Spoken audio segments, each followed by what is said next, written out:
We are back indeed with another edition of Mute Me. Alexis Nunes here with Raunak, Gaurav, and Dustin. And if you thought that the pitch was the only thing to debate about after that third test between India and England, well, think again. You don't know these guys. They've got plenty more points to argue about in this ongoing spicy series between India and England. And we're going to get to it in this edition of Mute Me. So just a quick refresher on the rules. Each of our panelists will have 60 seconds within which to present and argue their topics.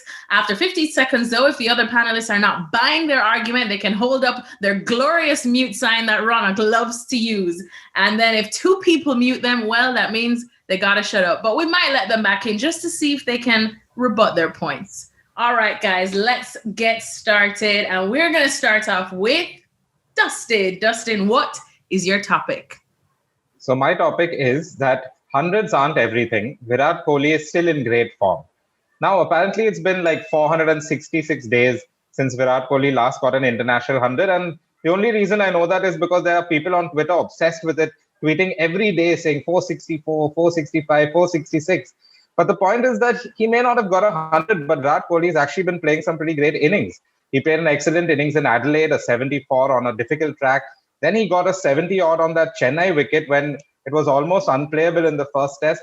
In the second test, he actually helped India come back. India were in a bit of trouble, 100-odd for 6. He gets a 60 that sort of starts India's revival. Then Ashwin gets the century. And if you look at his record, even in white ball cricket, he's averaging over 40 in ODI since his last 100, over 50 in T20s with a strike rate of 157 that they always talk about.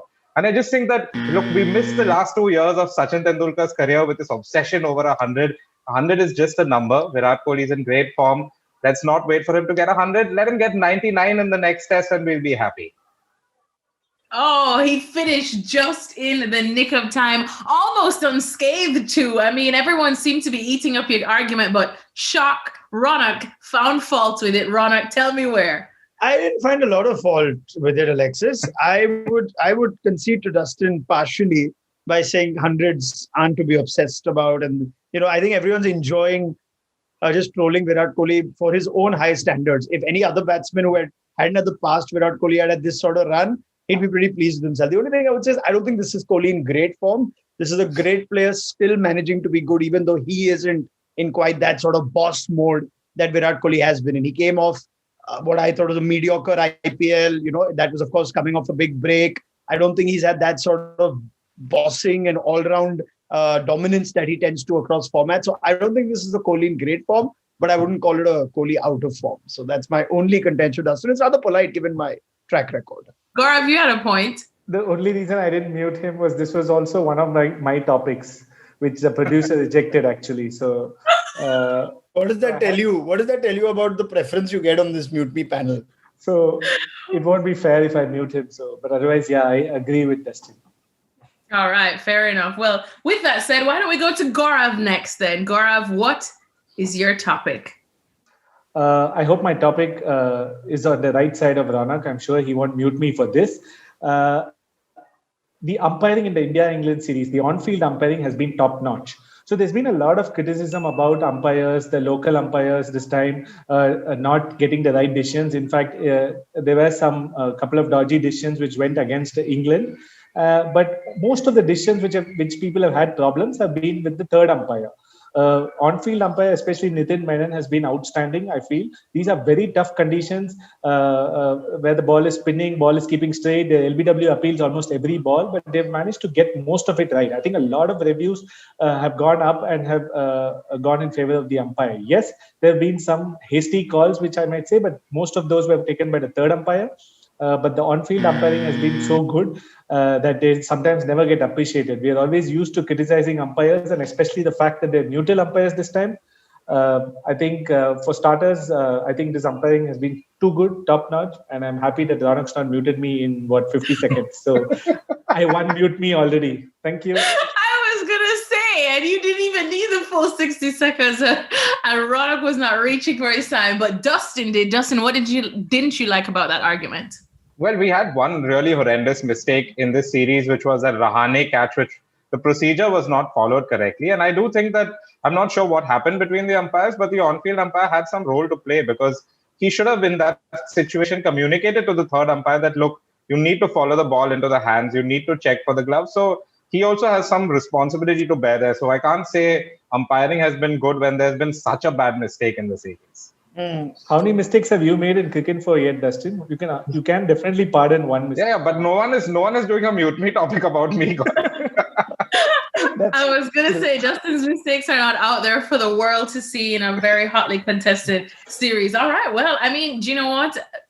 Gaurav already went unscathed by Raunak, so that's a win in and of itself. Gaurav knows I have a soft spot for umpires. Well, last and certainly not least, it is Raunak. Raunak, hit us with your topic. So no one's been muted twice yet on this show. Okay, I'll hedge my bets. My topic, Alexis, is that Akshar Patel has more skill as a bowler than Ravindra Jadeja. Now, I know it's only 2 tests. I also know that it's been 2 tests that any spinner would dream on bowling on. And Jadeja has been around a long time, over 50 tests and a lot more. But it is my genuine observation and belief that purely on skill, Akshar Patel has more to offer as a left-arm spinner. He's got a better arm ball. His release points vary. He does the job Jadeja does, which is that of control and consistency. And I do believe that Akshar Patel will test batsmen even on pitches that don't assist as much as the second test in Chennai or the third test in Ahmedabad. I'm not only making this observation after 2 test matches. I believe in the IPL. Oh, there it is. He said it. He said nobody's been muted twice yet. And of course, to be fair, Raunak, that's a very spicy topic, and I almost applaud you for going for it. But Gaurav, I can tell Dustin was looking down from early, readying his mute button. But Gaurav, you put it up first. What didn't you like? No, I'm sure he was trying his luck a bit too far with respect to Akshar, comparing him with Jadeja. Jadeja is, I think the only reason I don't want to judge Akshar so early is the pitches. Raunak did mention that as well, but these pitches have been tailor-made for spinners, and plus, obviously, they have great skill. And if Akshar has been able to get wickets so regularly, I'm pretty sure Jadeja might even get more. And he's done it in even more tougher conditions as well. So I'm going to find it very hard to say right now Akshar is going better than Jadeja. We lot more time to go. And I think for all you know, after this series, you may not even see Akshar play Test cricket for some time. So let's wait and watch. Dustin, what about you? Too soon from Raunak there? I mean, Jadeja did the exact same thing to England last time they came and the pitches weren't spinning as much. So, and Jadeja's got a great arm ball. Jadeja has good pace variations. He also has different release points. And to say that Akshar would do better in England, I mean, let's see. I mean, they're both really good. I don't want to say anything negative about either of them, but Jadeja's just done it longer. No, I don't want to get too technical about this, but I do believe that Akshar has a lot more variety as a left-arm spinner than Jadeja does. And I was coming to my clincher, which isn't only about Test cricket, that the fact that Akshar Patel is a far more reliable bowler in IPL cricket and white ball cricket. He bowls in the power play. He bowls his 4-over quota almost every game. There have been seasons where Jadeja has almost been completely missed as a bowler. Dhoni's not even trusted him to bowl in games. So that just shows, in my view, that there is a bowler here of skill, not just with red ball or pink ball, but an all-round bowler who can play a condition. Jadeja is a great package. He's a top international all-rounder. He cannot be displaced in India's test team. I get all of that. But purely on skill, it would not surprise me if over time, Akshar Patel develops the same sort of returns, if not better than Jadeja does. That's all. All right. Well, guys, it's time to announce the winner. I've had my little chats with our producer, and we are going with Gaurav Sundararaman, Mr. Statsman himself, because he dared to stick up for the umpires, and that is something that we don't see enough.